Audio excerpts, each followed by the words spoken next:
Buenas tardes, vamos a hablar en el día de hoy de programación Elixir, de lenguaje de programación Elixir, dentro del contexto de programación reactiva, como una alternativa a los lenguajes tradicionales y a los patrones convencionales de programación, eh, en donde los modelos centrados en la sincronidad y transporte de mensajes, eh, sí, pueden adoptar lenguaje, los frameworks tradicionales como ReactiveX, como Proyecto Reactor, Webflux en Spring Boot, Vertex y Mutiny en Quarkus. Eh, pero ese es un paradigma que es válido, pero no es el único.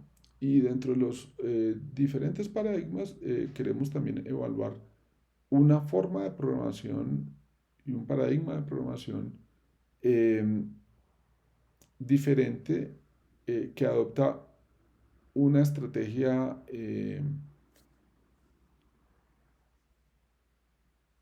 que se aparta del modelo tradicional de los RX Java y RxJS, y que adopta modelo de actores. Eh, Programación Elixir y el lenguaje de programación Elixir eh, es un lenguaje totalmente funcional, realmente funcional, ¿no? Y fuertemente funcional, en el sentido de que no hay forma de programar no funcional dentro de este lenguaje. A diferencia de otros lenguajes, como Java, por ejemplo. Eh, ¿Qué es Elixir? Es un lenguaje de programación funcional concurrente de propósito general que se ejecuta sobre máquina virtual Erlang. La máquina virtual se llama Vim. Luego, cuando yo compilo, igual que en Java que genero un punto class, aquí cuando compilo código Elixir, yo genero punto .vim. ¿Y en dónde va a correr? En una máquina virtual Vim. Igual que existen máquinas virtuales Java, la máquina virtual que corre el código Vim es ese, el Vim. Elixir está escrito sobre Erlang, realmente Vim es la máquina virtual de Erlang. Eh, pero Erlang no solamente proporciona la máquina virtual, sino que proporciona unas librerías y unos elementos y utilidades, que es lo que llamamos OTP. Eh, OTP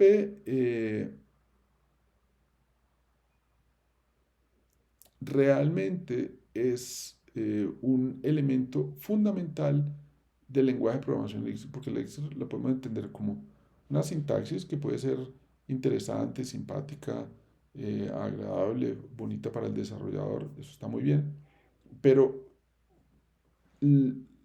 probablemente las partes más importantes son el poder apoyarse sobre OTP, que a su vez utiliza BIM y a su vez utiliza RTS, que son los mecanismos que utilizamos para poder acceder a gran parte de las capacidades que nos proporciona la máquina virtual Erlang. Específicamente lo que yo venía diciendo, cómo manejamos los procesos, que son una especie de hilos virtuales, virtual threads como se llaman en el mundo Java, que no son threads de sistema operacional, sino que son elementos muchísimo más livianos, en donde yo en un nodo, en una máquina manejada por un CPU, no solo puedo tener cientos, aquí puedo tener eh, cientos de miles o millones de procesos dentro de una máquina virtual. Eh, los procesos son muy livianos y son controlados por el scheduler. El scheduler es realmente un thread de sistema operacional. El thread tradicionalmente va a estar asociado, si quiero hacer las cosas eficientemente, con un core de CPU. Luego, si mi máquina tiene 4 cores, yo tengo 4 schedulers y cada scheduler va a manejar o controlar muchos procesos dentro de mi máquina virtual Erlang, dentro de mi BIM. Em, ¿Y esto para qué? Para lograr construir una infraestructura de comunicación entre procesos eh, con paradigmas de invocación. Primero, centrar en mensajes, lo mismo que decíamos cuando estábamos en el entrenamiento de programación reactiva, donde hay donde el lograr todos los beneficios de programación reactiva se hace a través de el paso asincrónico de mensajes de un elemento a otro elemento. Acá en el mundo del modelo de actores, eh, vamos a utilizar un patrón también centrado en mensajes, pero con un modelo de comunicación diferente. Eh, en el modelo de actores, cada objeto es un actor. Cada uno de estos elementos, cada objeto es un actor. Eh, Esta es una entidad que tiene, cada actor tiene una cola de mensajes o buzón y tiene un comportamiento. El proceso sabe hacer una cosa. Obviamente, y más por cómo funciona este lenguaje de programación que tiene un concepto de match o ajuste de patrones, pattern matching. Realmente decir que un proceso solo sabe hacer una cosa, pues depende de los casos o de los patrones que puede entender. Eh, pero veamos en esta siguiente gráfica. Lo que tenemos es que aquí tenemos nuestros actores, que son los objetos. Cada uno tiene su estado interno, pero nunca un actor puede conocer el estado interno porque lo único que puede hacer un actor sobre otro actor es escribirle mensajes en el mailbox, en el inbox que tiene cada uno de los actores. Luego, cuando el rojo quiere mandarle algún mensaje al verde, va a escribirle un mensaje en el mailbox. Como dice acá, ¿qué es un actor? Una entidad que tiene una cola de mensajes o buzón y un comportamiento. Los mensajes se pueden ser intercambiados entre actores y se almacenan en el buzón. Al recibir el mensaje, el comportamiento del actor se ejecuta. El actor puede enviar una serie de mensajes a otros actores, crear una serie de actores y asumir un nuevo comportamiento para el próximo mensaje. Eh, Todas las comunicaciones se llevan a cabo de forma asíncrona. Una segunda característica importante es que todas las comunicaciones se producen por medio de mensajes. No hay estado compartido entre este estado, nunca se comparte entre actores. Si un actor desea información sobre el estado interno de otro actor, se tendrá que utilizar mensajes para solicitar esa información. Eh, Uno de los temas fundamentales de esto es la independencia que se da entre los diferentes procesos. Que caiga un proceso, que falle un proceso, no afecta a los demás por la forma en que se busca la comunicación. Y que un proceso o la acción de un proceso pueda ser reemplazado porque un proceso murió y necesito recuperar los mensajes y otro proceso lo puede reemplazar. Pues son cosas normales dentro del modelo de actores, en donde esa separación fuerte de la dependencia entre uno y el otro hace que efectivamente no tengamos mensajes em, envenenados que afecten el comportamiento de todo el sistema. Realmente hay una independencia de las fallas. Eh, pero para lograr esto, eh, necesitamos un lenguaje que podría haber sido Erlang, podríamos programar Erlang, pero realmente Elixir viene a simplificar también la forma en que se programa en Erlang y a crear unas entidades y una programación mucho más funcional y ordenada.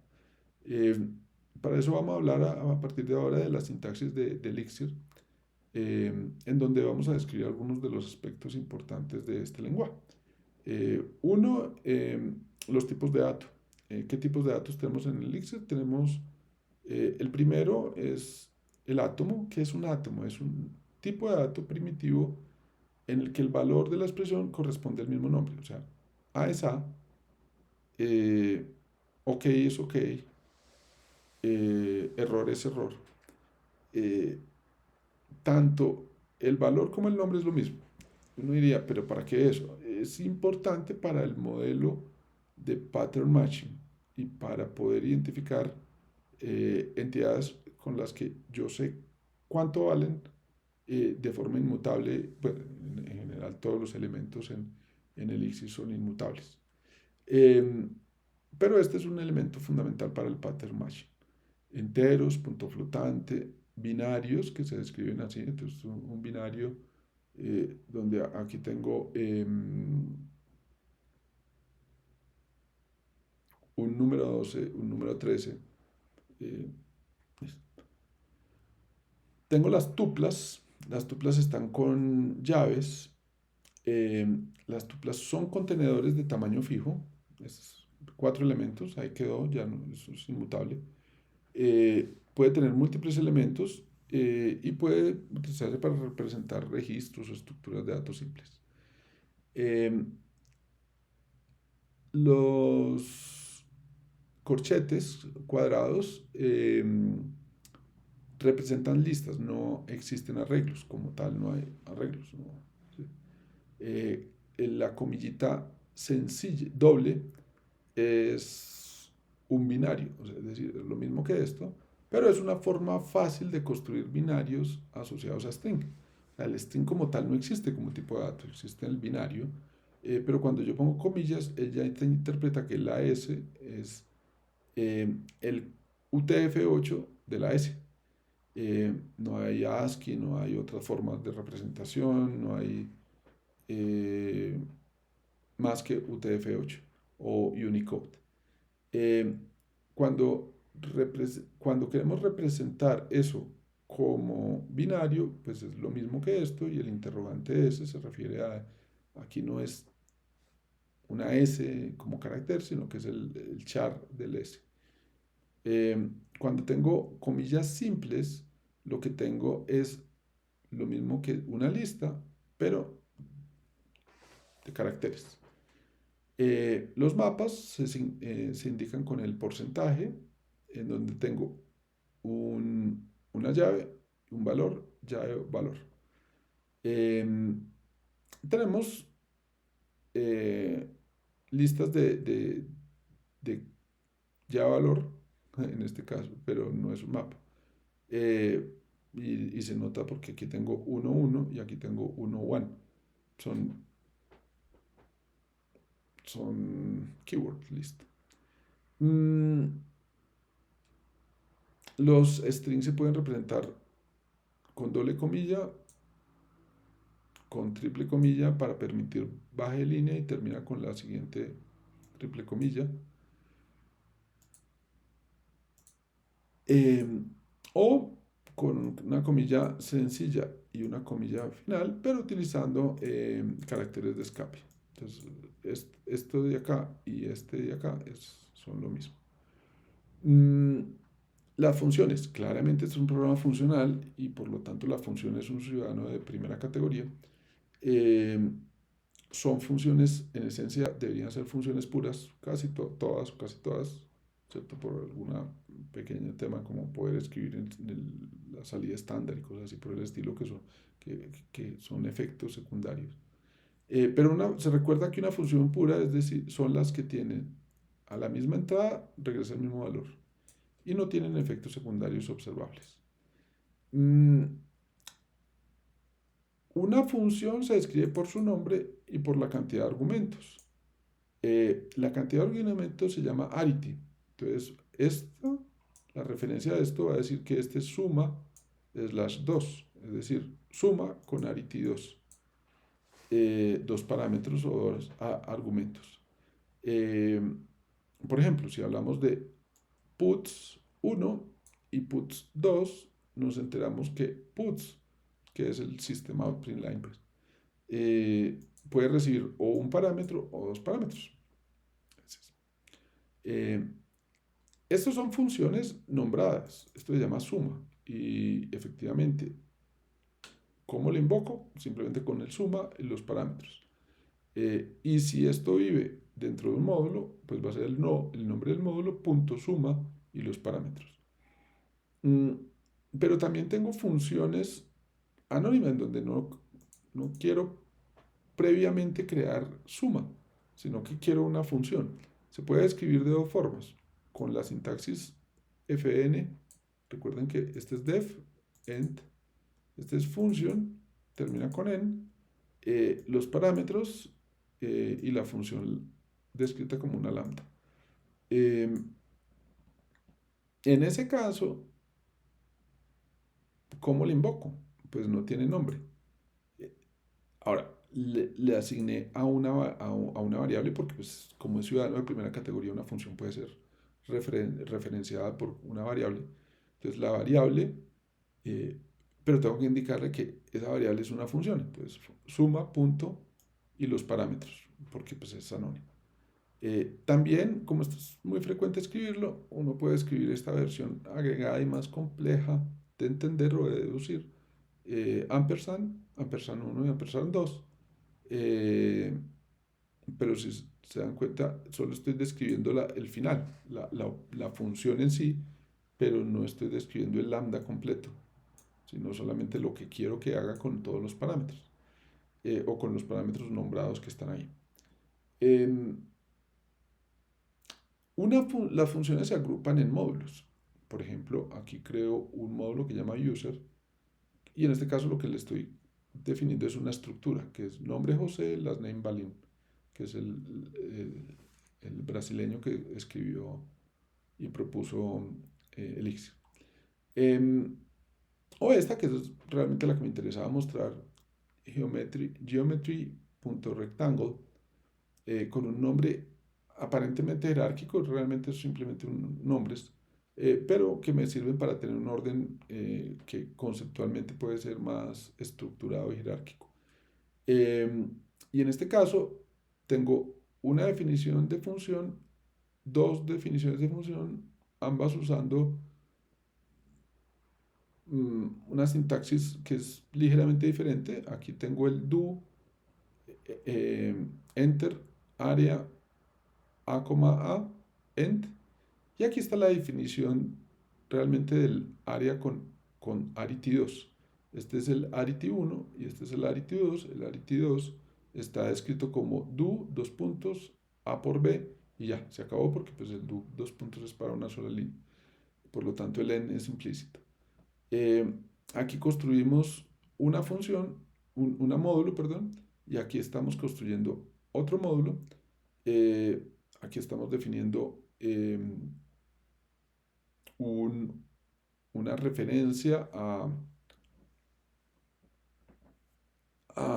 otra función, a la función pi,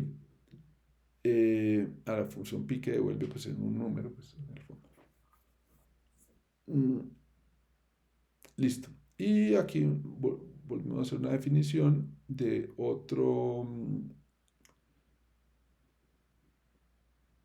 método que con arity, no método, no, función con arity1.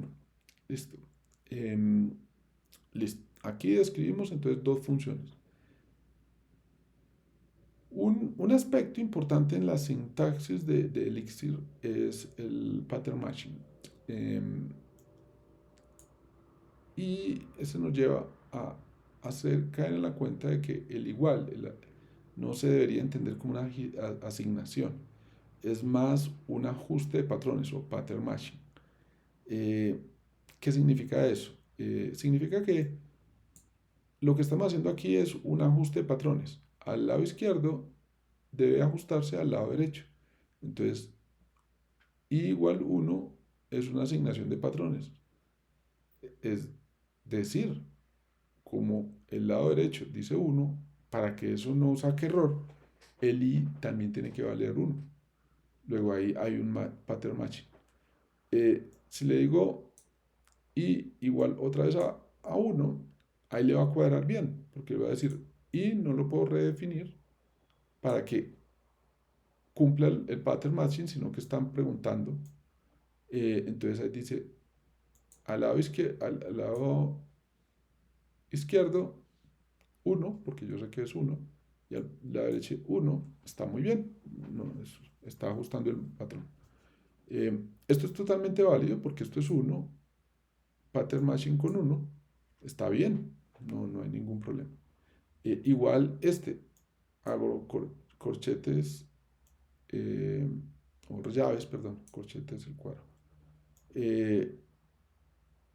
Llave mn, llave 1, 2, entonces el n está valiendo 2, que es un string, y el ñ está valiendo una lista con estos elementos. Aquí en este caso estoy asignando, no, estoy haciendo pattern matching, luego lista, al lado izquierdo está haciendo pattern matching de esto.